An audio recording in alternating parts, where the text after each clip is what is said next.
কিছুই থাকবে না, সবকিছু একদিন চূর্ণ বিচূর্ণ লন্ড ভন্ড মেসাকার হয়ে গিয়ে কিয়ামতের প্রলয়ঙ্কারী সেই ঘটনা ঘটে যাবে। কিয়ামতের সেই দিনটা হবে বড় মারাত্মক, খুবই সাংঘাতিক। কিয়ামতের দিনটা হবে বড় বিভীষিকাময়।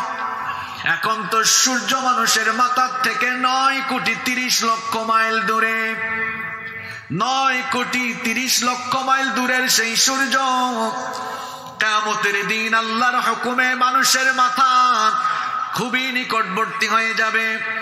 সেদিনটার বিভীষিকা এমন হবে, সূর্যের প্রচন্ড তাপে কিয়ামতের ময়দান তামায় পরিণত হয়ে যাবে। গুনাহগারদের মাথার চান্দি ফেটে মগজগুলো উতরাতে থাকবে। আহারে সে কঠিন দৃশ্য কি করে আমি আপনাদেরকে বোঝাই।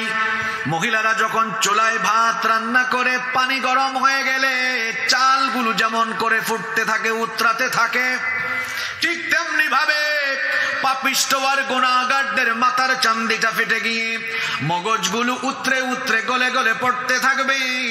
মানুষেরা ঘামের মধ্যে সাঁতার কাটবে, পিপাসার্থ হয়ে মানুষের জিহবাটা বের হয়ে কুকুরের মতো নাভিস্থল পর্যন্ত ঝুলতে থাকবে। এই রকম কঠিন সেই অবস্থা। সেই দিন কোনো বৃক্ষরাজি থাকবে না, কোনো গাছপালা থাকবে না। কিয়ামতের সেই কঠিন দিনে রব্বুল আলামিন দয়া করে করুণা করে 7 শ্রেণীর মানুষকে তার আরশের ছায়ার নিচে জায়গা দিবেন। কথা বুঝে থাকলে বলেন, কিয়ামতের দিন রব্বুল আলামিন আরশের ছায়ার নিচে জায়গা দিবেন কয় শ্রেণীর মানুষকে? আলাইকুম ওয়া রাহমাতুল্লাহি ওয়া বারাকাতুহু। ওয়ালাইকুম আসসালাম ওয়া রাহমাতুল্লাহি ওয়া বারাকাতুহু। ইন্নাল হামদালিল্লাহিল্লাযী বিনি'মাতিহি তাতিম্মুস সালিহাত। সাউন্ড বেড়ে করতে। الذي علم القرآن وأكرمنا بالإسلام وأنعم علينا بالإيمان نستغفره ونتوب إليه وأشهد أن لا إله إلا الله وحده لا شريك له وأشهد أن سيدنا وسندنا وحبيبنا وطبيبنا وطبيب أرواحنا محمدا عبد الله ورسوله أرسله بالحق بشيرا ونذيرا وداعيا إلى الله بإذنه وسراجا وقمرا منيرا. أما بعد فقد قال الله تعالى في كلامه المجيد وفي فرقانه الحميد. أعوذ بالله من الشيطان الرجيم. بسم الله الرحمن الرحيم. إن الله وملائكته يصلون على النبي يا أيها الذين آمنوا صلوا عليه وسلموا وسلموا تسليما সবাই মহব্বতের সঙ্গে পড়েন আল্লাহুম্মা সাল্লি আলা মুহাম্মাদ ওয়া আলা আলি মুহাম্মাদ كما صليت على إبراهيم وعلى آل إبراهيم إنك حميد مجيد اللهم بارك على محمد وعلى آل محمد كما باركت على إبراهيم وعلى آل إبراهيم إنك حميد مجيد ربي زدني علما ربي زدني علما رب اشرح لي صدري ويسر لي أمري واحلل عقدة من لساني يفقه قولي سبحانك لا علم لنا إلا ما علمتنا إنك أنت العليم الحكيم صدق الله العظيم एक दिन तुम्हारी नाम मस्जिदे হবে এলান एक दिन तुम्हारी नाम मस्जिदे হবে এলান তৈরি থেকো তৈরি রেখো কবরের মাল সামান একদিন তোমারি নাম মসজিদে হবে এলান একদিন তোমারি নাম মসজিদে হবে এলান একদিন তোমাকে পরিয়ে কাফন সঙ্গী স্বজন করবে দাফন হঠাৎ চলে যাবে আদরের ধন প্রিয় মা বাবার ভাসিয়ে নয়ন তৈরি থেকো তৈরি রেখো সুন্নতি আমল ঈমান একদিন তোমারি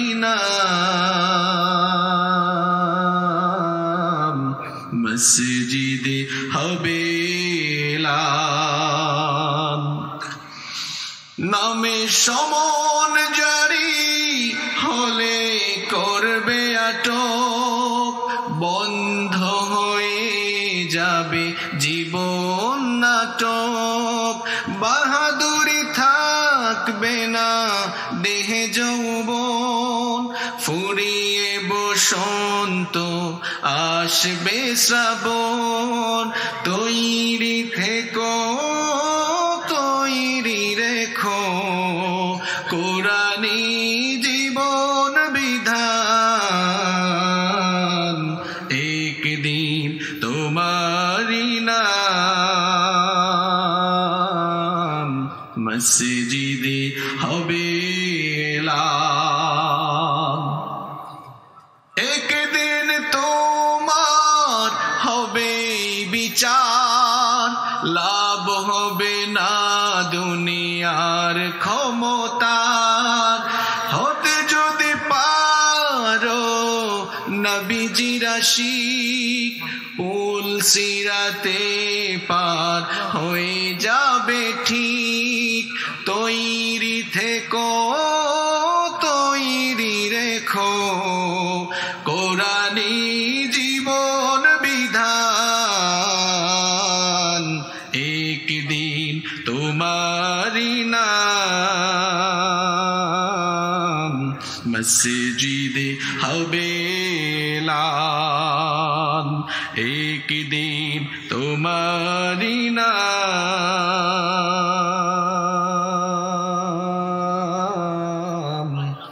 মসজিদে হবে এলান।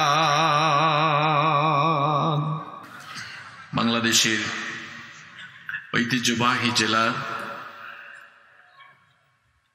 নাটোর জেলার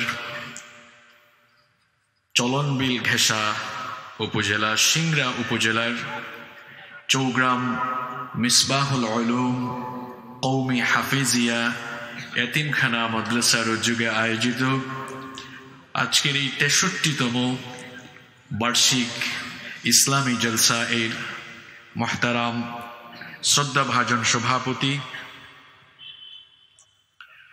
বিশিষ্ট শিক্ষানুরাগী, অত্র অঞ্চলের সকলের শ্রদ্ধেয় ব্যক্তিত্ব জনাব মোহাম্মদ গোলাম হোসেন, আতালাল্লাহু আমরাহু ওয়া বারাকাল্লাহু ফি হায়াতিহি। আমরা সবাই পড়ি আমিন। আজকের মাহফিলের সম্মানিত প্রধান অতিথি,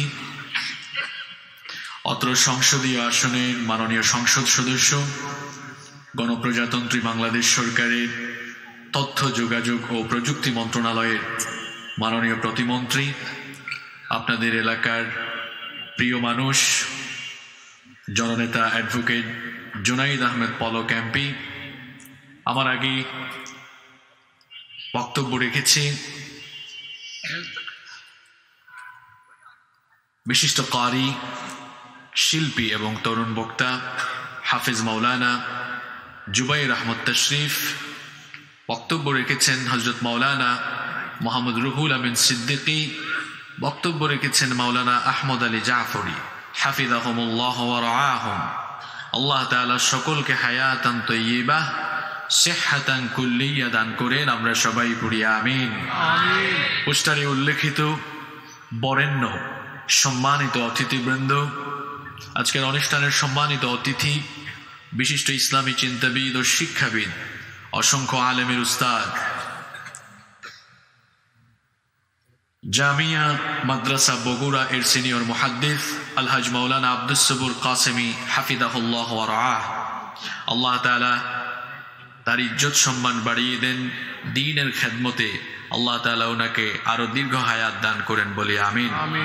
মঞ্চে বসা আসমানের তারকা সমতুল্য শ্রদ্ধাভাজন উলামা ইকরাম, উপস্থিত অত্র এলাকার গণ্যমান্য এবং বিশিষ্ট ব্যক্তিবর্গ, আমার সামনে বসা পিতৃতুল্য সম্মানিত মুরব্বিয়ানে আযম, যুগে যুগে আল্লাহর জমিনে আল্লাহর দ্বীন প্রতিষ্ঠায় যারা অগ্রসেনানীর ভূমিকা পালন করেছেন, আমার কলিজার টুকরা প্রিয় যুবক, তরুণ এবং ছাত্র ভাইয়েরা, পর্দার আড়াল থেকে শ্রবণরতা সম্মানিতা মা এবং বোনেরা, উপস্থিত মিডিয়ার প্রিয় কর্মী এবং সাংবাদিক ভাইয়েরা, প্রশাসন এবং গোয়েন্দা সংস্থার সম্মানিত ভাইয়েরা, প্রাণ প্রিয় চৌগ্রাম, সিংড়া তথা আমার প্রিয় নাটোরবাসী, আপনারা সবাই কেমন আছেন? আমাকেও আপনারা জিজ্ঞেস করেছেন, এজন্য আপনাদেরকে শুকরিয়া এবং কৃতজ্ঞতা জ্ঞাপন করছি। আলহামদুলিল্লাহ, আমিও আল্লাহর রহমতে ভালো আছি। আমাদের সবাইকে সুস্থতার সাথে বাঁচিয়ে রেখে আজকের এই সুন্দর এবং নান্দনিক এই আয়োজনে আমাদেরকে সামিল হওয়ার তৌফিক যিনি দান করেছেন, গলার আওয়াজ বড় করে সবাই বলেন তো তিনি কে? সেই মহান রবের জন্য হৃদয়ের সবটুকু ভালোবাসা, আবেগ, অনুভূতিকে উজাড় করে দিয়ে খুশি মনে প্রাণবন্ত আওয়াজে উচ্চ কণ্ঠে কালিমাতুশ শুকর আদায় করে সকলেই প্রাণবন্ত আওয়াজে পড়ছি আলহামদুলিল্লাহ।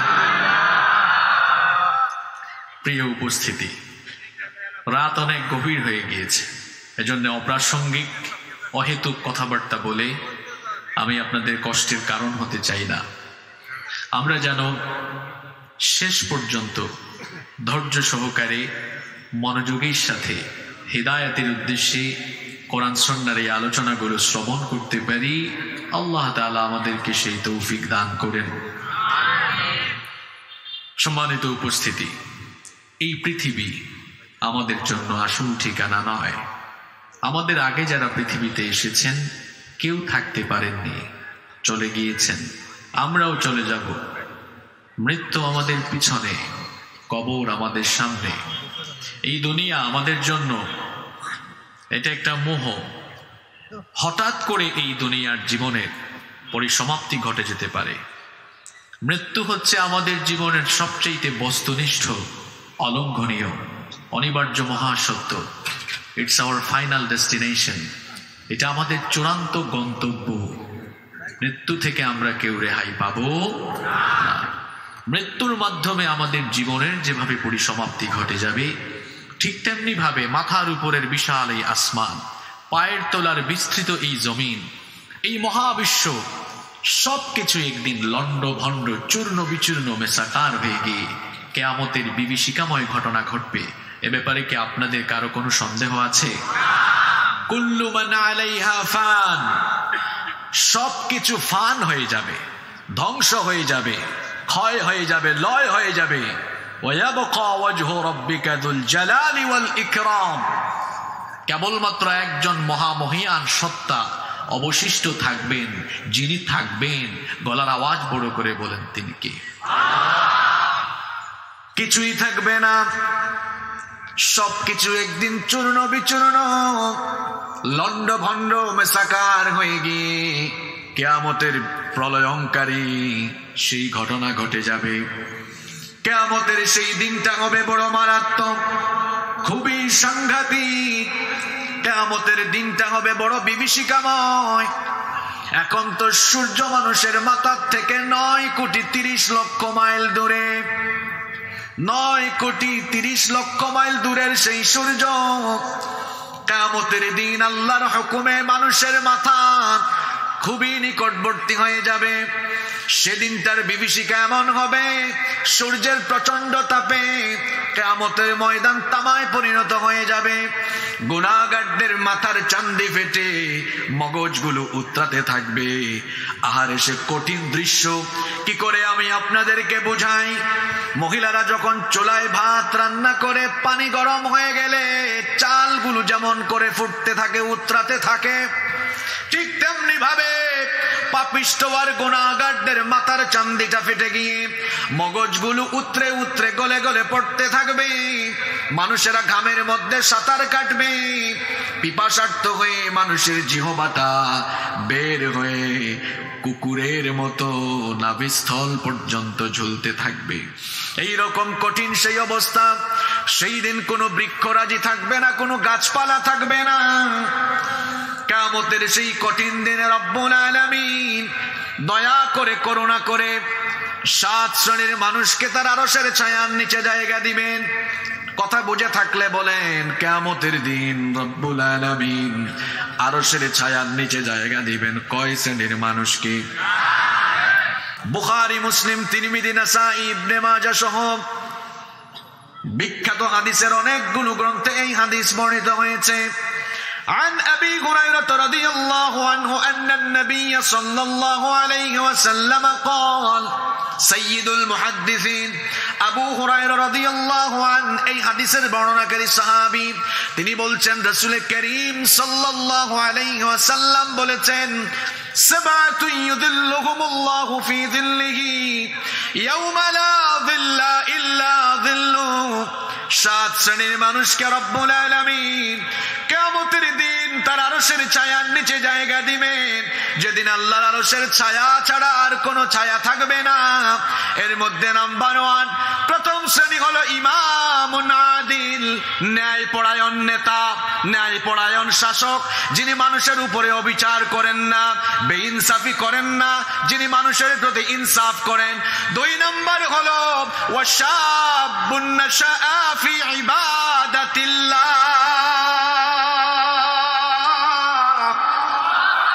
ওই যুবক যে তার যৌবনকাল আল্লাহর ইবাদতে, আল্লাহর গোলামিতে ব্যয় করেছে।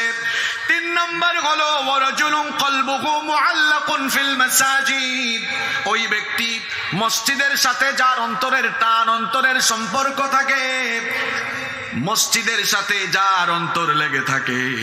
4 নম্বর হলো ওয়ারাজুলানি তাহাব্বান ফিল্লাহ ইজতামা আলাইহি ওয়া তাফাররাকা আলাইহি, ওই ব্যক্তি যে কাউকে ভালোবাসবে আল্লাহর সন্তুষ্টির জন্য, আবার কাউকে ঘৃণাও করবে আল্লাহর সন্তুষ্টির জন্য। 5 নম্বর হলো ওয়ারাজুলুন দাআতহু ইমরাআতুন যাতু মানসিবিন ওয়া জামাল, ওই যুবক, যে যুবককে কোন অভিজাত সুন্দরী, অভিজাত বংশের কোন সুন্দরী নারী বাজে কাজের প্রপোজ করে, কুকর্মের আহ্বান জানায়, আর ওই যুবক তখন বলে ইন্নী আখাফুল্লাহ, আমি আল্লাহকে ভয় করি, সুতরাং তোমার ছলনায় আমি পড়ব না। নাম্বার 6 নম্বর হলো ওয়ারাজুলুন তাসাদদাকা বিসাদাকাতিন ফাআখফাহা হাত্তা লা তা'লামা শিমালুহু মা তুনফিকু বিয়ামিনি, ওই ব্যক্তি যার ডান হাত কি বাম, তার ডান হাত কি দান করে বাম হাত তার খবরও পায় না। 7 এবং সর্বশেষ হলো ওয়ারাজুলুন যাকারাল্লাহু খালিয়ান ফাফাদাত আইনা, ওই ব্যক্তি যে নীরবে নিভৃতে একাকী হয়ে গেলে আজে বাজে চিন্তা করে না, নীরবে নিভৃতে একাকী তার মোবাইল ফোন হাতে নিয়ে আজে বাজে জিনিস দেখে না, একাকী সে পাপাচারে গুনাহে নিজেকে ভাসিয়ে দেয় না, পাপাচারে অন্যায় অনাচারে নিজেকে ডুবিয়ে দেয় না, বরং একাকী নীরবে নিভৃতে আল্লাহর ভয়ে চোখের পানি ঝরায়। এই 7 শ্রেণীর মানুষকে কিয়ামতের দিন আরশের ছায়ার নিচে যিনি জায়গা দিবেন, গলার আওয়াজ বড় করে বলেন তিনি কে? এই 7 কাতারে আমরা থাকতে চাই কি চাই না? এই 7 শ্রেণীর মধ্যে আমরা থাকতে চাই কি চাই না?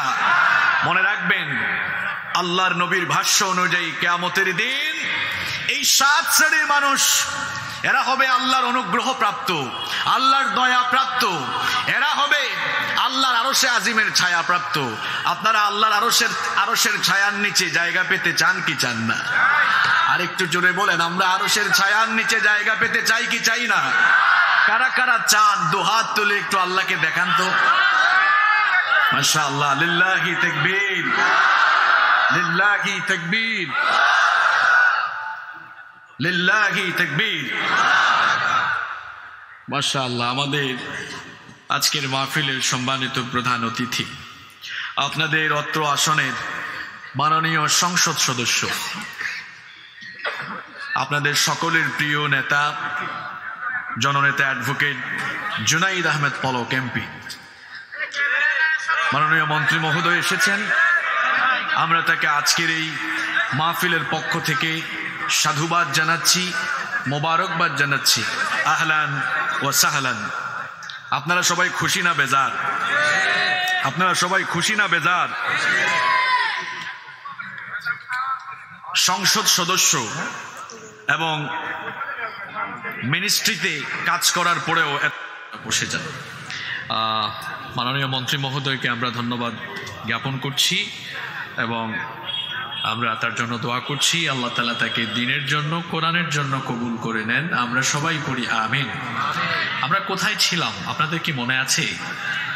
বলে গেছেন না? আপনারা কি আমাকে একটু সময় দিতে পারবেন? বাংলাদেশের সবচেয়ে বড় বিল আপনাদের এলাকায় অবস্থিত, চলন বিল। আজকে সভাপতি সাহেব তার বাসায় যে মেহমানদারি করেছেন, আসলে এগুলা ভুলে যাওয়ার মতো না, খুব অতিথি পরায়ণ। চলন বিলের যত সব বিখ্যাত মাছ আছে সব সামনে দিয়ে দিয়েছেন, যদিও তিনি ছিলেন না।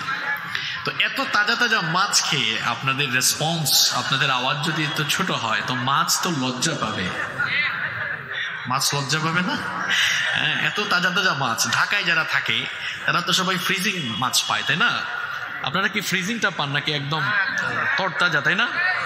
তো একদম তরতাজা মাছ, এজন্য তো সিংড়ার মানুষের চেহারাও সুন্দর।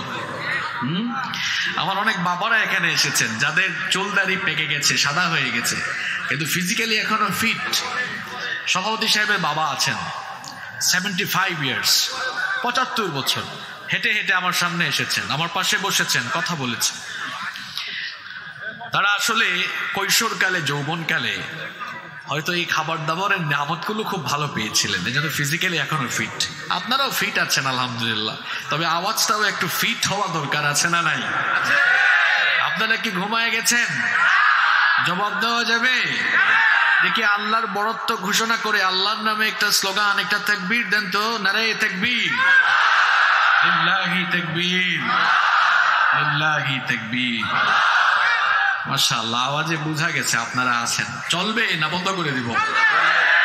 কিয়ামতের দিন কয় শ্রেণীর মানুষকে আল্লাহ আরশের ছায়ার নিচে জায়গা দিবেন? আরেকটু জোরে বলা যাবে কি? আরেকবার বলেন, আরো একবার বলেন। তাহলে চলেন আমরা এদের সম্পর্কে একটু জেনে নেই, কারণ আমরা তো ওই 7 শ্রেণীর অন্তর্ভুক্ত হতে চাই কি চাই না? নাম্বার 1, 1 নম্বর, ইমামুন আদিল, ন্যায়পরায়ণ নেতা, ন্যায়পরায়ণ শাসক, যিনি মানুষের উপরে অন্যায় করেন না, অবিচার করেন না, ইনসাফ কায়েম করেন, জুলুম করেন না, অবিচার করেন না। আমার আল্লাহ জুলুম করাকে পছন্দ করেন না, কারণ তিনি নিজেই হচ্ছেন দয়াবান, মেহেরবান, তিনি হচ্ছেন ইনসাফকারী।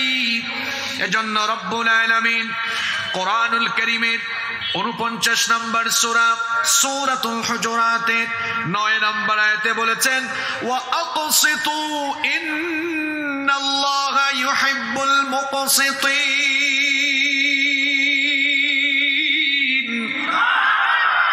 আর তোমরা ইনসাফ কায়েম করো, কারণ নিশ্চয়ই ইনসাফকারীকে যিনি পছন্দ করেন। পুরুষোচিত কণ্ঠে জবাব দিয়ে বলেন, তিনি কে? আবার রব্বুল আলামিন কোরআনুল কারীমের 16 নম্বর সূরা সূরাতুন নাহলের 90 নম্বর আয়াতে বলছেন, ইন্নাল্লাহা ইয়া'মুরু বিল আদলি ওয়াল ইহসান।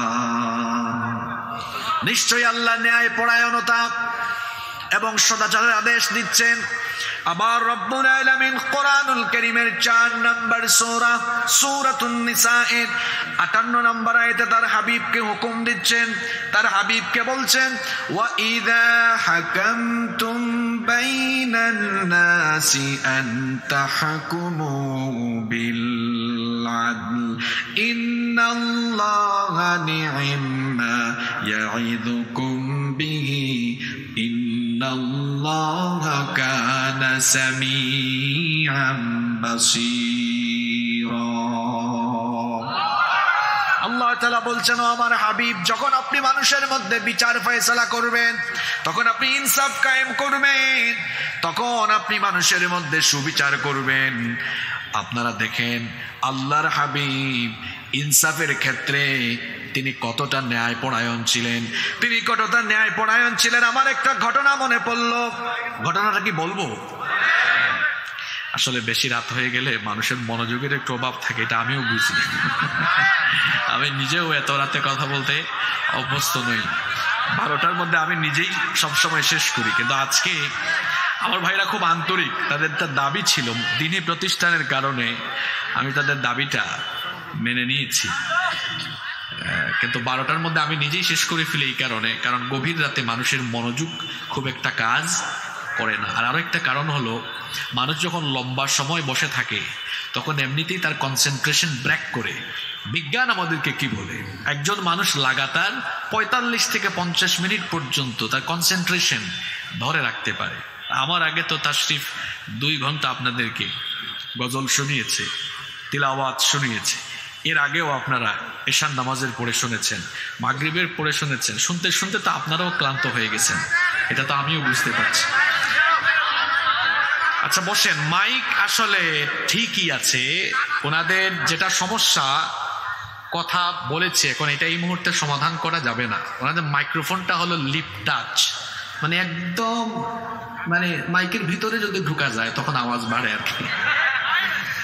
আমি আজকে বসে, আমরা তো ওনারা যেমন মাইকের ব্যবসা করেন, আমরাও আবার মাইকের আওয়াজ শুনলেই বুঝে ফেলি যে মাইকের কোথায় কোথায় ঝামেলা আছে, কারণ আমরা তো প্রতিদিন মাইকের সামনে কথা বলি, বছরের পর বছর কথা বলা হচ্ছে, মিনিমাম তো লাস্ট 7 ইয়ার্স কথা বলছি আলহামদুলিল্লাহ। তা আমি ভাইকে ডেকে এনে, নিশ্চয় আপনারা অনেকে খেয়াল করেছেন, ইশারায় ডেকে এনেছিলাম। আসলে এই মাইকটা হলো লিপ টাচ, কাছে গেলে আওয়াজ বড় হয়। এখন একজন শিল্পী যদি 5 মিনিট গান গায়, সঙ্গীত গায়, তো কাছে গিয়ে বলা সম্ভব, কিন্তু আমরা 1-1.5 ঘন্টা আলোচনা করলে সারাক্ষণ কি কাছে থাকা সম্ভব? এটা তো হার্টের জন্য ক্ষতিকর। আপনারা সিংড়া নাটোরের মানুষ, আপনারা সুশিক্ষিত মানুষ, ভদ্র মানুষ, আশা করছি বিষয়টি বিবেচনায় নিয়ে আপনারাও শান্ত থাকবেন। পারবেন না ইনশাআল্লাহ? আপনারা তো ভদ্র মানুষ, ভালো মানুষ, আপনাদের এই ভদ্রতার বহিঃপ্রকাশ আজকে ঘটবে, পড়ি ইনশাআল্লাহ। এখন এই সমস্যার সমাধান হবে না, ওনাদের কাছে মাইক্রোফোন আর নাই, আমরা পরামর্শ দিচ্ছি আর কি, যে নেক্সট টাইম আপনাদের মাইক ভালো, আওয়াজ তো খুবই ভালো, আপনারা মাহফিলে মাইক্রোফোন দিবেন 3400-3500, যাতে দূর থেকে কথা বললে কথা ক্লিয়ার হয়। এটা আজকে আপনাদের জন্য দোয়া দেওয়া হলো, পরামর্শ দেওয়া হলো, যাতে করে ভবিষ্যতে অন্যান্য মাহফিলে, প্রোগ্রামে মানুষ আপনাদের এই অব্যবস্থাপনার কারণে কষ্ট না পান। ঠিক আছে? আজকে তাদের প্রতি আমাদের কোনো বিদ্বেষ নাই, আজকে তাদেরকে দোয়া দিয়ে দিলাম। মানুষের জন্য দোয়া করা ভালো না খারাপ? দোয়া করা ভালো না খারাপ? কেন ভালো? কারণটা কি বলবো? আপনারা আসেন না ঘুমাই গেছেন? আমি আসলে সামনে থেকে আওয়াজ না পাইলে নিজেও কথা বলে মজা পাই না। আপনারা একটু কথা বলবেন, তাহলে আমি বুঝবো আপনারা জেগে আছেন। কেন মানুষের জন্য দোয়া করা ভালো সেটা বলি। আপনি যখন কারো জন্য দোয়া করেন, ফেরেশতাও আল্লাহর কাছে তখন দোয়া করে, ফরিয়াদ করে বলে, আল্লাহ, এই বান্দা যার জন্য দোয়াটা করলো, সেম দোয়াটা আগে আপনি তার জন্য কবুল করেন, তারপরে যার জন্য দোয়া করছে ওর জন্য কবুল করেন। সুবহানাল্লাহ পড়তে ইচ্ছে করে না আপনাদের? আল্লাহর রাসূল ন্যায় পরায়ণ ছিলেন। কতটা ন্যায় পরায়ণ ছিলেন, একটা ঘটনা আমার মনে পড়েছে, আমি কি সেই ঘটনাটা আপনাদেরকে শোনাবো? আল্লাহর হাবিব 10 বছর মদিনার রাষ্ট্র পরিচালনা করেছেন। তিনি কেমন ন্যায় পরায়ণ একজন রাষ্ট্রপ্রধান ছিলেন। বিচার ফয়সালা করতে গিয়ে তিনি কখনো অবিচার করেন নাই, কখনো তিনি জুলুম করেন নাই। একবার আল্লাহর হাবিবের আদালতে মাখজুমিয়া গোত্রের কুরাইশি একজন সম্ভ্রান্ত মহিলা চুরি করে ধরা পড়ল। যে অপরাধে মহিলা গ্রেফতার, অপরাধের নাম হলো, বলেন না, আর একটু জুড়ে বলেন। এখন আল্লাহর হাবিব তিনি বিচার করতেন, মন গড়া নয়, কোরআনের বিধান মতো বিচার করতেন। কোরআনের আইন হলো ওয়াসসারিকু ওয়াসসারিকাতু ফাকতাউ আইদিয়াহুমা। চোর সে পুরুষ বা মহিলা হোক, প্রমাণিত হয়ে গেলে তার হাত কেটে দাও। এখন ওই মহিলা সম্ভ্রান্ত বংশের, নামি দামি বংশের হওয়ার কারণে সাহাবায়ে কেরামের মধ্যে আলোচনা আরম্ভ হয়ে গেল। এত সম্ভ্রান্ত বংশের এই নারীর বিরুদ্ধে যদি নবীজি হাত কাটার অর্ডার দেন, ওই বংশের মান ইজ্জত থাকবে না। সাহাবায়ে কেরাম পরামর্শ করছেন, তাহলে নবীজির কাছে একটু সুপারিশ নিয়ে যাওয়া দরকার, যাতে করে নবীজি রায় দেওয়ার সময় একটু হালকা করে দেন। কে যাবে নবীজির কাছে এই সুপারিশ নিয়ে? কারো কোনো সাহস হয় না। অবশেষে সাহাবায়ে কেরাম বললেন, উসামা ইবনু যায়েদ রাদিয়াল্লাহু আনহুকে বললেন, উসামা, তোমাকে তো নবীজি বড় পছন্দ করেন, নবীজি বড় মহব্বত করেন, তুমি একটু নবীজির কাছে এই সুপারিশটা নিয়ে যাও। উসামা ইবনু যায়েদ রাদিয়াল্লাহু আন নবীজির কাছে এই সুপারিশ নিয়ে তিনি যখন গেলেন, এই কথা শুনে নবী করিম সাল্লাল্লাহু আলাইহি ওয়াসাল্লাম তখন বললেন, আতাশফাউ ফি হাদ্দিন মিন হুদুদিল্লাহ। আল্লাহর দেওয়া শাস্তিকে হালকা করার জন্য এই সুপারিশ নিয়ে কোন দুঃসাহসে তুমি এসেছো? সঙ্গে সঙ্গে নবীজি সাহাবীদেরকে ডাকলেন, সাহাবীদেরকে ডেকে বললেন, ও আমার সাহাবীরা শোনো, সম্ভ্রান্ত বংশের, নামি দামি বংশের মহিলা হওয়ার কারণে তোমরা তার বিরুদ্ধে রায় হালকা করার সুপারিশ নিয়ে এসেছো। সাহাবীরা শোনো, আজকে আদালতের কাঠগড়ায় এই নারী, এই নামি দামি বংশের নারী না হয়ে আমার নিজের কলিজার টুকরা মেয়ে ফাতেমাও যদি চুরি করে ধরা পড়তো, তো আমার নিজের মেয়ে হিসাবে আমি বিচারের সময় স্বজনপ্রীতি দেখায়া রায় হালকা করে দিতাম না, বরং আমি নিজে বিচারের রায় দিয়ে জল্লাদকে হাত কাটার দায়িত্ব না দিয়ে বিচার যেন সঠিকভাবে হয়, এজন্য আমি বাপ হয়ে নিজেই আমার মেয়ের হাত কেটে ফেলে দিতাম। আল্লাহু আকবার। আপনারা কি আছেন না ঘুমাই গেছেন? আসেন না, ঘুমাই গেছেন? কি জাতের বিচার! আর আমরা তো একটু নিজের আশেপাশের দলের লোক হয়ে গেলে দেখা যায় তার যত অপরাধী হোক সব মাফ। এইরকম করে অবিচার থাকলে, অন্যায় থাকলে সমাজের মধ্যে অশৃঙ্খলা বিশৃঙ্খলা বাড়তেই থাকবে, শৃঙ্খলা আসবে না। বিচারের নামে অবিচার করলে নিরপরাধ মানুষ অপরাধী হয়ে যায়। আমাদের বিচারের নামে আমাদের মধ্যে অবিচারের মন মানসিকতা আছে, কিন্তু আল্লাহর হাবিব কখনো এমনটা করেন নাই। আমরা তো মানুষ, আমরা স্বার্থপর সব সময়। আমার নিজের কথা, নিজের আশপাশের মানুষের কথা আমরা আগে মাথায় আনি। এই জন্য দেখা যায় এই মেন্টালিটি লালন করার কারণে মাঝে মাঝে দেখা যায় বিচারের নামে অবিচার করে নিরপরাধীকে অপরাধী বানায়া দেওয়া হয়, আর অপরাধীকে নিরপরাধী বানায়া ছাইরা দেওয়া হয়। কথা কি বোঝা যায়? রাত 12টার পরে অনেকের হয়তো মাথার উপর দিয়ে যাচ্ছে। এক নাম্বার ইমামুন আদেল, ন্যায় পরায়ণ ব্যক্তি। এখন এই ন্যায় পরায়ণতা শুধু বিচারের ক্ষেত্রে নয়, পরিবারের, সমাজে, যে কোনো প্রতিষ্ঠানে, সব জায়গায় আপনি ইনসাফ কায়েম করবেন। আপনার ছেলে আছে, মেয়ে আছে, লালন পালনে বৈষম্য করবেন না, এটা হলো অবিচার। অনেকে আছে ছেলেকে সম্পদের ভাগ দেয়, মেয়েকে সম্পদের ভাগ দেয় না। অবশ্যই এইরকম মানুষ আমাদের সিংড়ায় নাই। কি বলেন, কমন পড়ে গেছে নাকি? মেয়েকে সম্পদের ভাগ দেয় না, ছেলেকে দেয়। ছেলেকে মাছের মাথা আর মেয়েটাকে মাছের লেজ। এইরকম বৈষম্যপূর্ণ লালন পালন, এটা ইসলাম বলে না, এটা আপনি করেছেন। আল্লাহর হাবিব বলেছেন, ছেলে মেয়ে লালন পালনে যারা বৈষম্য করে, বেইনসাফি করে, ওই পিতা মাতা কিয়ামতের দিন আল্লাহর সামনে জালিমের কাতারে হাজির হবে। খালি ঠিক ঠিক করে চলে গেলে চলবে না, একটু আমল শিখে যান। ছেলে মেয়ে লালন পালনে আমরা কখনো বৈষম্য করব না। তাইলে এক নাম্বার ন্যায় বিচার, ইনসাফ থাকা। এই ইনসাফকারী ব্যক্তিদেরকে কিয়ামতের দিন আরশের ছায়ার নিচে জায়গা দিবেন তিনি কে? দুই নম্বরে হচ্ছে ওয়াশাবুন নাশাআ ফি ইবাদাতিল্লাহ। ওই যুবক, যে যুবক তার যৌবনকাল আল্লাহর ইবাদতে কাটিয়েছে। এখানে তো অনেক যুবক আছে। আমার যুবক ভাইদেরকে আমি প্রশ্ন করছি, ও আমার কলিজার টুকরা ভাইয়েরা, এই যে আমাদের শরীরে যৌবন আছে, এই যৌবনের শক্তি যিনি দিয়েছেন তিনি কি? Youth is called the golden season of human life. যৌবনকালকে মানুষের জীবনে স্বর্ণালী সময় বলা হয়। এই যৌবনকাল হচ্ছে মানুষের জীবনের টার্নিং পয়েন্ট। যৌবনকে যারা কাজে লাগায় তাদের ক্যারিয়ার, চরিত্র সবকিছু সুন্দর হয়।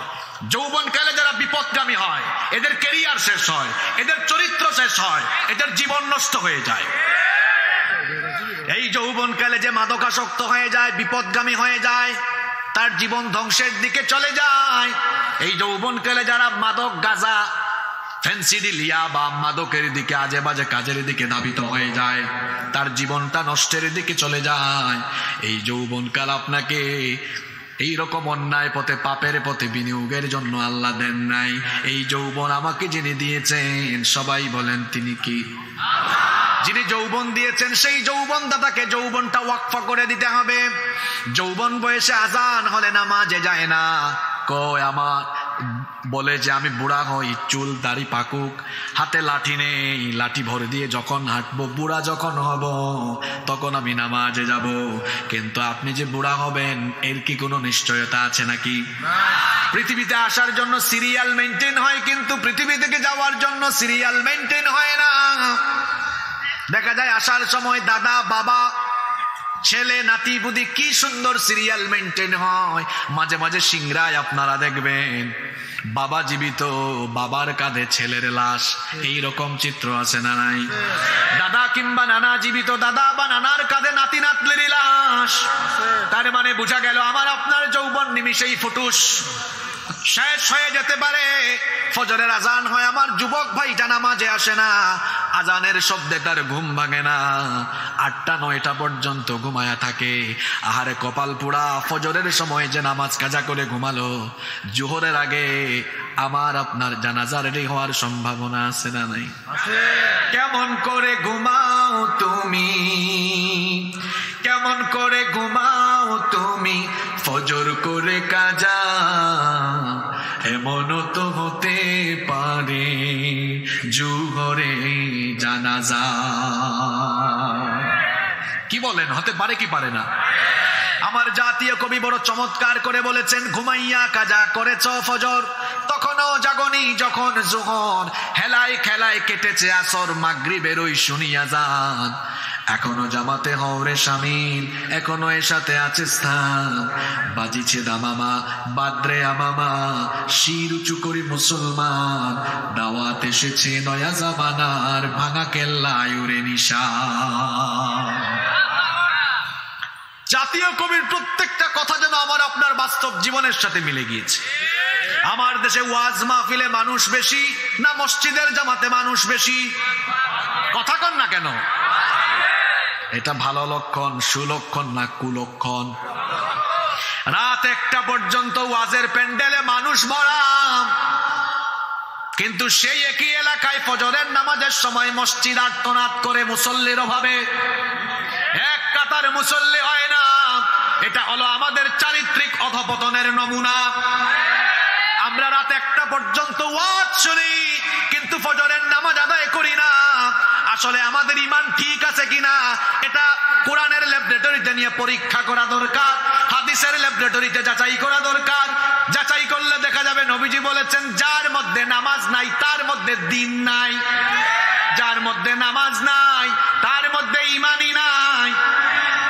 সেই নামাজ আমার আপনার জীবন থেকে আজান হয়, নামাজ চলে যায়, কোনো খোঁজ খবর নাই।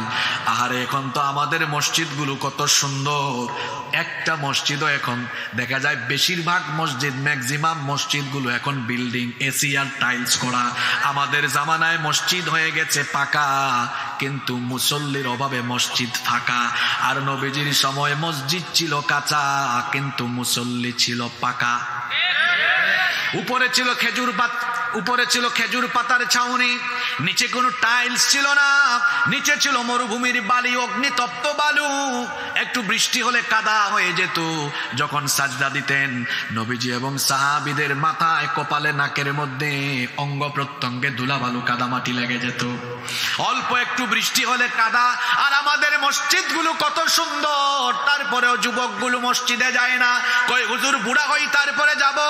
ও আমার ভাই, তুমি বুড়া হওয়ার পরে সাজদা ঠিক মতো দিতে পারবা না, কোমরে ব্যথা, মেরুদণ্ডে ব্যথা, হাঁটুতে ব্যথা, সুন্দর করে তখন আল্লাহকে রুকু দিতে পারবা না, সাজদা দিতে পারবা না। এই সময় তুমি ফিজিক্যালি ফিট, শরীরে শক্তি আছে, এখন রুকুটা সুন্দর হবে, সাজদা সুন্দর হবে, পরীক্ষার খাতায় সুন্দর করে লিখলে মার্কস পাওয়া যায় কম না বেশি? আর যদি উত্তর পত্রে হাবিজাবি লেখা থাকে নাম্বার পাওয়া যায় কম। এই দুনিয়াটা হলো আমার আপনার জন্য এক্সাম হল। আমাকে আপনাকে দুনিয়াতে আল্লাহ কেন পাঠিয়েছেন? সূরা মুলকের 2 নম্বর আয়াতে আল্লাহ বলেছেন, আল্লাযী খালাকাল মাউতা ওয়াল হায়াতা লিয়াবলুয়াকুম আইয়ুকুম আহসানু আমালা। জীবন মৃত্যু এজন্যই দিয়েছি যাতে তোমাদের কার আমল কত সুন্দর সেটা দেখার জন্য। কত বেশি আমল এটা নয়, বরং কত সুন্দর আমল। বুড়া হয়ে আপনি সারা রাত নামাজ পড়েন, বুড়া সময়ের ওই নামাজের মান আর যৌবনকালীন বয়সে সারা রাতের নামাজের মানটা কি একরকম নাকি? একজন বয়স্ক মানুষের ইবাদতের চাইতে একজন যুবকের ইবাদত আল্লাহর কাছে অনেক দামি। এখন আমার বয়স্ক বাবারা আমার উপর রাগ কইরেন না, বাবা জানরা, আপনারা হয়তো এক সময় জোয়ান ছিলেন, যারা কাজে লাগাইছেন তো ভালো, যারা কাজে লাগান নাই আল্লাহ তাআলার কাছে চান আল্লাহর দয়া কম না বেশি? আরো জোরে বলেন, কম না বেশি? কিন্তু আমার সামনে তো আমি অনেক যুবককে দেখছি, ছাত্রকে দেখছি, যুবক ভাইদেরকে বলছি এটা নামাজের বয়স, এটা হলো কোরআনের সাথে চলার বয়স। এই বয়সে যারা নামাজে, ইবাদতে, কোরআনের সাথে সময় কাটাবে, ওই যুবকগুলোকে কিয়ামতের দিন দয়া করে আরশের ছায়ার নিচে যিনি জায়গা দিবেন তিনি কি? যুবক ভাইরা, যৌবন বয়স আমরা আল্লাহর ইবাদতে ওয়াকফ করতে পারবো তো? আরেকটু জোরে বলেন। 5 ওয়াক্ত নামাজে আজান হলে কারা কারা যাবেন না হাত তোলেন। মাশাআল্লাহ, মানুষের মনোযোগ আছে তো, আলহামদুলিল্লাহ পড়েন। আল্লাহ সবাইকে কবুল করেন। 3 নাম্বার কি বলেছিলাম? রাজুলুন কলবুহু মুআল্লাকুন ফিল মাসাজিদ। মসজিদের সাথে যার অন্তরের টান, মসজিদের সাথে যার অন্তরটা লাগোয়া। রাতের বেলা বাড়িতে ঘুমায়, ঘুমানোর সময় তার মাথার মধ্যে অ্যালার্ম সেট করে মুয়াজ্জিন সাহেব যখন বলবে আসসালাতু খায়রুম মিনান নাওম, আমি তখন ঘুম থেকে উঠে যাব, ফজরের নামাজে যাব। ফজরের নামাজ শেষ করে তার কাজকর্ম আরম্ভ করে আর অপেক্ষায় থাকে আবার কখন জোহরের টাইমে মসজিদে যাব। জোহর পড়ে বের হয়ে যায়, আবার তার কাজ আরম্ভ করে, আবার সে আসরের নামাজের অপেক্ষায় থাকে কখন সে মসজিদে যাবে। এই ধরনের মসজিদ পাগল মানুষ যারা, কিয়ামতের দিন আল্লাহর আরশের ছায়ার নিচে জায়গা পাবে তারা।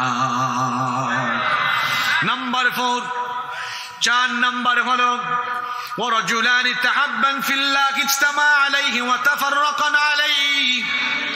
ওই ব্যক্তি যে কাউকে ভালোবাসবে আল্লাহর সন্তুষ্টির জন্য, আবার কারো সাথে সম্পর্ক ছিন্ন করবে আল্লাহকে রাজি খুশি করার জন্য, তার মানে হলো আমাদের ভালোবাসাটা সম্পর্ক হবে আল্লাহর খুশির ভিত্তিতে, ইমানের ভিত্তিতে। ইমানদারের পরিচয় হলো মান আহাব্বা লিল্লাহ ওয়া আবগাদা লিল্লাহ। কাউকে ভালোবাসবে কার খুশির জন্য? আল্লাহওয়ালা পরহেজগার ব্যক্তিদেরকে আমরা এজন্য ভালোবাসবো কারণ তারা আল্লাহওয়ালা, আল্লাহর গোলামি করে, এই জন্য তার সম্পর্ক আমার সাথে হবে আল্লাহকে রাজি খুশির জন্য। আবার একজন খারাপ মানুষ, অসৎ মানুষ, দিন বিরোধী, কোরআন বিরোধী, ইসলাম বিরোধী, একটা পাপী তাপী লোক, তার সাথে আমার কোনো দহরম মহরম থাকবে না, তার সাথে আমার সম্পর্ক ছিন্ন আমি করব কার খুশির জন্য? আল্লাহর খুশির জন্য। আল্লাহর হাবিব বলেছেন এরকম যারা করবে ফাকাদ ইস্তাকমালাল ঈমান, এদের ঈমানটাই হলো পরিপূর্ণ।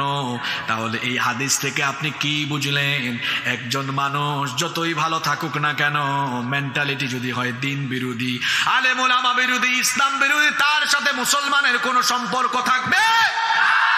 আমি কাউকে ভালোবাসবো আমার মাবুদের খুশির জন্য, কারো সাথে আমার সম্পর্ক ছিন্ন হবে, কাট হয়ে যাবে আল্লাহর রাজি খুশির জন্য। তাহলে এভাবে করে আল্লাহর রাজি খুশির জন্য, আল্লাহর সন্তুষ্টির জন্য যারা কাউকে ভালোবাসবে, আবার আল্লাহর রাজি খুশির জন্য অসৎ ব্যক্তির সাথে সম্পর্ক ছিন্ন করবে যেই ব্যক্তি, তাকেও আরশের ছায়ার নিচে যিনি জায়গা দিবেন তিনি কি? এজন্য আজে বাজে মানুষের সাথে চলবেন না। ওই যে একটা কথা আছে, সৎ সঙ্গে স্বর্গবাস, অসৎ সঙ্গে সর্বনাশ। এজন্য ভালো মানুষের সাথে থাকবেন। স্কুল কলেজে যে ছেলেরা এখানে পড়াশোনা করে, ইউনিভার্সিটিতে পড়ে, তাদেরকে বলবো যে ছেলেটা সিগারেট খায়, গাঁজা খায়, বেনামাজি, যে ছেলেটা মেয়েদের ওড়না ধরে টানাটানি করে, তার সাথে তোমার কোনো সম্পর্ক থাকবে না। নবীজি বলেছেন মুমিনকে তোমার বন্ধু বানাও। এটা নামাজি ছেলে যদি আপনার বন্ধু হয়, সে বলবে দোস্ত চলো নামাজে যাই, একদিন গেলেন না পরের দিনও বলবে দোস্ত চলো নামাজে যাই, পরের দিনও গেলেন না পরের দিন বলবে দোস্ত তুমি আমার কলিজার বন্ধু, আমি তোমারে থইয়া একা জান্নাতে যাব না, তোমাকে সহ জান্নাতে নিতে চাই, চলো আমার সাথে নামাজে। দেখবেন যদি বন্ধু ভালো হয় আপনাকে ভালো কাজের উপদেশ দিবে, সুন্দর পথে চলার জন্য আপনাকে তাকিদ দিবে, সব সময় ভালো ভালো পরামর্শ দিবে। এই জন্য বন্ধু নির্বাচনেও সতর্ক থাকতে হবে, সাবধান থাকতে হবে, কারণ সৎসঙ্গে স্বর্গবাস, অসৎসঙ্গে। তাহলে আমার বন্ধু হবে মুমিন যেই ব্যক্তি আল্লাহর ইবাদতে, আল্লাহর প্রেমে, রাসূলের প্রেমে যে মাতোয়ারা, তার সাথেই আমার সম্পর্ক থাকবে। আর আমরা সব জায়গায় অনুসরণ করব আমাদের নবীজিকে, কারণ আমরা তাকে সবচেয়ে বেশি ভালোবাসি। আমরা নবীজিকে ভালোবাসি কম না বেশি? রাসূল আমার ভালোবাসা, রাসূল আমার আলো আশা, রাসূল আমার প্রেম বিরহের মূল আলোচনা, রাসূল আমার কাজে কর্মে অনুপ্রেরণা। আল্লাহু আকবার। এজন্য সেই নবীজিকে আমরা হৃদয়ে ধারণ করি, লালন করি। হৃদয়ে মুহাম্মদ, চেতনায় মুহাম্মদ, জীবনে মুহাম্মদ, মরণে মুহাম্মদ, হৃদয়ে মুহাম্মদ। কত ব্যথা কত জ্বালা সয়েছ যে তুমি, তোমারই খুনে লাল তায়েফের ভূমি। কত ব্যথা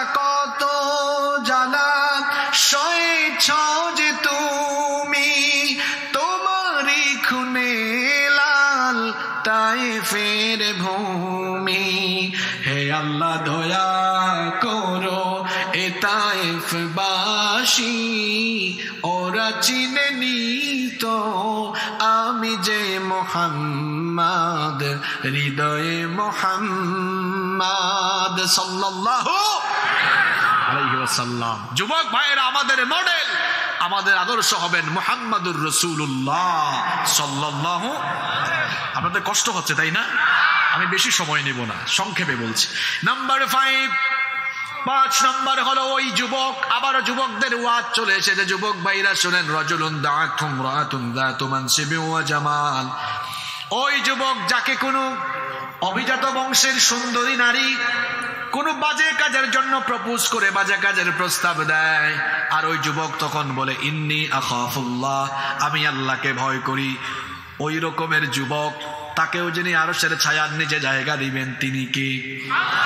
আমার যুবক ভাইয়েরা, নিজের চরিত্রকে সংশোধন করেন, চরিত্রকে সুন্দর বানান।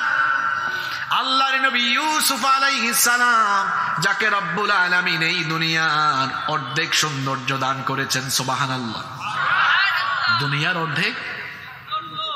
এখানে যে যুবকরা আছে সিংরার, আপনাদের দিকে কয়টা মেয়ে আর তাকায়? হ্যাঁ, ইউসুফ আলাইহিস সালামকে আল্লাহ তাআলা দুনিয়ার অর্ধেক সৌন্দর্য দিয়েছেন, যাকে দেখে মিশরের সেই যুগের সুন্দরী নারীরা তার দিকে তাকিয়ে ফিলিংলেস, অনুভূতি শূন্য হয়ে গিয়ে ফল কাটতে গিয়ে আঙ্গুল কেটেছে, টেরও পায় নাই। কি মনে করেন, সৌন্দর্য কম না বেশি?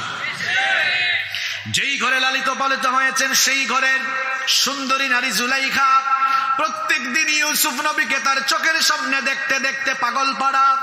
একদিন তিনি তার দাসীর মাধ্যমে একেবারে নির্জনে তার বেডরুমে খাস কামরায় ইউসুফ আলাইহিস সালামকে আহ্বান করলেন। 7টা দরজা ছিল, সবগুলো দরজা লক করে দিলেন, তালা লাগিয়ে দিলেন। তারপরে ইউসুফ আলাইহিস সালামকে বললেন, দেখো এখানে শুধু তুমি আর আমি, আর কেউ নাই। আমি যে প্রপোজ তোমাকে করলাম এটা অ্যাকসেপ্ট করে নাও। ইউসুফ আলাইহিস সালাম তখন কি বললেন? ইউসুফ আলাইহিস সালাম তখন বললেন, মাআদাল্লাহ,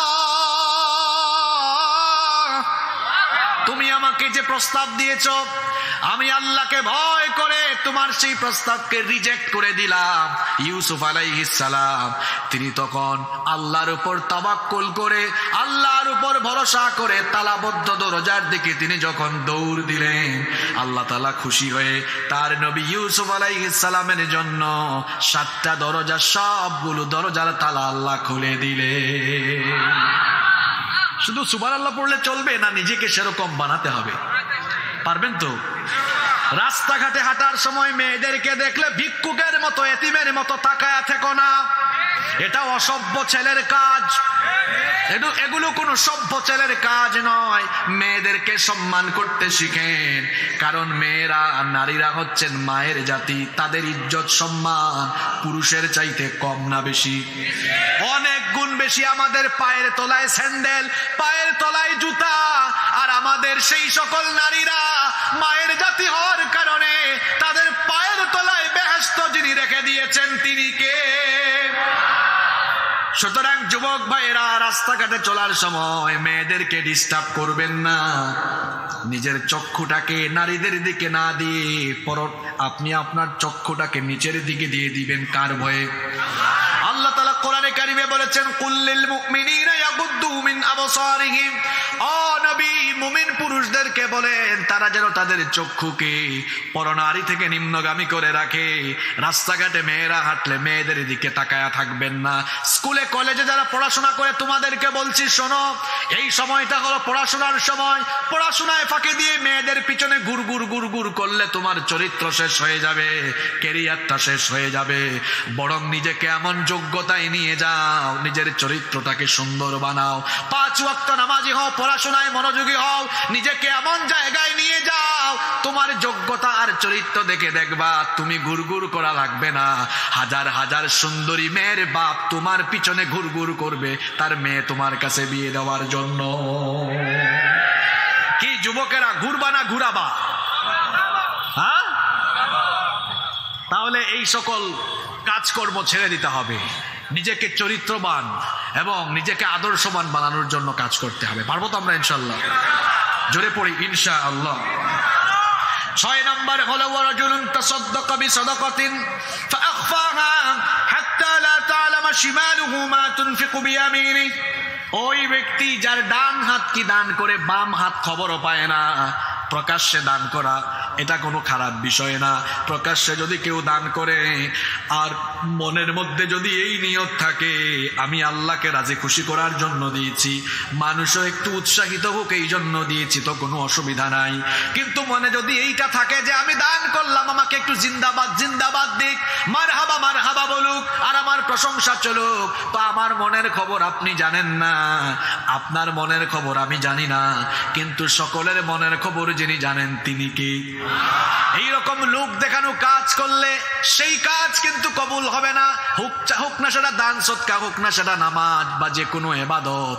লোক দেখানো কাজ হলো রিয়া, আর যে ইবাদতের মধ্যে রিয়া ঢুকে যায়, লৌকিকতা ঢুকে যায়, ওই ইবাদত আল্লাহ কবুল করেন না। বরং ইবাদতের ভেতরে থাকতে হয় তাকওয়া, থাকতে হয় পরহেজগারিতা, থাকতে হয় ইখলাস। ইখলাস থাকলে, তাকওয়া থাকলে, পরহেজগারিতা থাকলে ওই ইবাদত যিনি কবুল করেন, জোরে বলেন তিনি কি? প্রকাশ্য সদকার চাইতে গোপন সদকা অনেক দামি। আল্লাহর অনেক বান্দা বান্দিরা আছে, তাদেরকে বলাও লাগে না, বিভিন্ন এলাকায় ঘুরে অভাবী অসহায় মানুষকে সহযোগিতা করে, যেখানেই তার সহযোগিতা দরকার সহযোগিতার হাত বাড়িয়ে দেয়।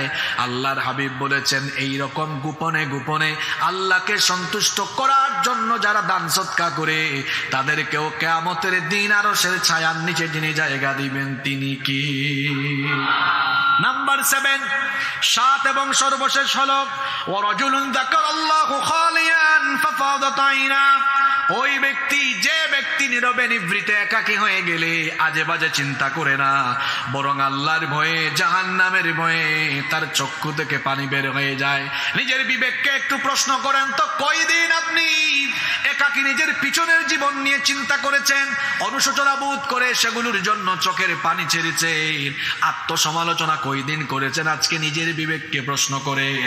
একটু চক্ষু বন্ধ করলে, নিজের পিছনের জীবন নিয়ে চিন্তা করলে দেখবেন অনেক বড় বড় গুনাহ আপনার আছে। এই গুনাহের জন্য কি আল্লাহর জাহান্নামের ভয়ে একটু কলিজাটা থরথর করে কাঁপে না? একটু কি আল্লাহর ভয় অন্তরে জাগ্রত হয় না? এই যে আমাদের শরীরে কাপড় চোপড় আছে, ময়লা লেগে গেলে, দাগ লেগে গেলে সেগুলো আমরা ধৌত করি সাবান দিয়ে, ডিটারজেন্ট দিয়ে। আমাদের জীবনে যে গুনাহের দাগ আছে, এই গুনাহের দাগগুলো দূর করার জন্য চোখের পানি ছাড়তে হবে। চোখের পানি অনেক দামি। চোখের পানি যদি অনুশোচনার সাথে ফেলতে পারেন, 2টা ফুটা আল্লাহ বড় পছন্দ করেন। একটা ফুটা হলো কতরাতু দামিন তুহরাকুহু ফি সাবিলিল্লাহ, আল্লাহর রাস্তায় যারা আল্লাহর দ্বীনের জন্য রক্ত দেয়, ওই রক্ত আল্লাহর কাছে বড় পছন্দনীয়। আরেকটা হলো কতরাতুম মিন দুমুইন ফি খাশিয়াতিল্লাহ, আল্লাহর ভয়ে, আল্লাহর জাহান্নামের আযাবের ভয়ে যার চোখের ভেতর থেকে পানির ফুঁটা বের হয়, ওই চোখের পানিও আল্লাহ পছন্দ করেন। একাকী নীরবে নিভৃতে, বিশেষ করে রাতের বেলা একাকী নীরবে নিভৃতে আপনি একটু আল্লাহকে স্মরণ করবেন। জাহান্নামের ভয়ে, আল্লাহর আযাবের ভয়ে চোখের পানি ছাড়বেন। চোখের পানির এত দাম, সারা দুনিয়ার সাগর মহাসাগরের পানি দিয়ে জাহান্নামের আগুন নিভানো যাবে না। কিন্তু যদি আপনার চক্ষু থেকে অনুশোচনার সাথে 2 ফোঁটা পানি ফেলতে পারেন, এই 2 ফোঁটা চোখের পানি জাহান্নামের আগুনকে চিরদিনের জন্য নিভায়া দিবে। অনুশোচনার চোখের পানি। এই যে 7 শ্রেণীর মানুষের কথা বললাম, ওয়াজ ঘন্টার পর ঘন্টা লাগে না, মূল কথাগুলো বুঝতে পারলে অল্প কথাই যথেষ্ট। এই 7 শ্রেণীর মানুষকে কিয়ামতের দিন আরশের ছায়ার নিচে জায়গা দিবেন কে? এই 7 কাতারে আমরা থাকতে চাই তো? আল্লাহ তাআলা এই 7 কাতারে আমাদেরকে শামিল করে দেন। শুধু আমিন বলে চলে গেলে হবে নাকি আজান হলে নামাজ যেতে হবে? আর এখানে যে গুণগুলোর কথা বলা হলো, এই গুণগুলোতে গুণান্বিত হওয়ার প্রাণান্তকর চেষ্টা করতে হবে। আপনারা সবাই পারবেন তো? পারবেন তো ইনশাআল্লাহ? ভবিষ্যতে আপনাদের সিংড়ায় কখনো আসলে যদি 10টায় উঠতে পারি, 10:15 ভিতরে উঠতে পারি, আপনাদেরকে তখন মন ভরে আমি আলোচনা শুনিয়ে যাব ইনশাআল্লাহ। গতকাল আমি বগুড়ায়, সেখানে অনেক মিডিয়া ছিল মনে হয়, তাই না? এটা ছিল, তাই না? অনেক লম্বা সময় আলোচনা হয়েছে। আসলে অনেক সময় হয়ে গিয়েছে, আমি জানি, আপনাদের চেহারা দেখে বুঝতে পারছি। আসলে দিনই প্রতিষ্ঠান, এই দিনই প্রতিষ্ঠানের স্বার্থে আমিও ছাড় দিয়েছি। যাই হোক, এই মাদ্রাসার জন্য আপনাদের এলাকার একটা ট্র্যাডিশন আছে, আমি জানি যে মোনাজাতের আগে অনেকে হুজুরের হাতে স্পেশাল কিছু দান সদকা তুলে দেয়। আশা করছি আজকেও তার ব্যতিক্রম হবে না। তার পাশাপাশি আপনাদের জন্য হয়তো তবারুকের মেহমানদারির আয়োজন আছে, তাই না? আপনারা যারা বসে আছেন, আপনারা একটু নামাজে যেরকম বসেন ওই রকম একটু বসে যান, লাইন ধরে আর কি। নামাজে যেরকম বসেন ওই রকম করে একটু বসেন। আপনারা নামাজে যেরকম করে বসেন একটু বলছি, আমি মানুষকে একটু লাইন ধরে বলছি, একটু লাইন ধরে বসেন। আপনারা কেউ উঠবেন না, আপনাদের জন্য প্যাকেটগুলো হয়তো আসছে, প্যাকেট সবার হাতে পৌঁছাবে। আপনারা এদিকে আমার দিকে মুখ করে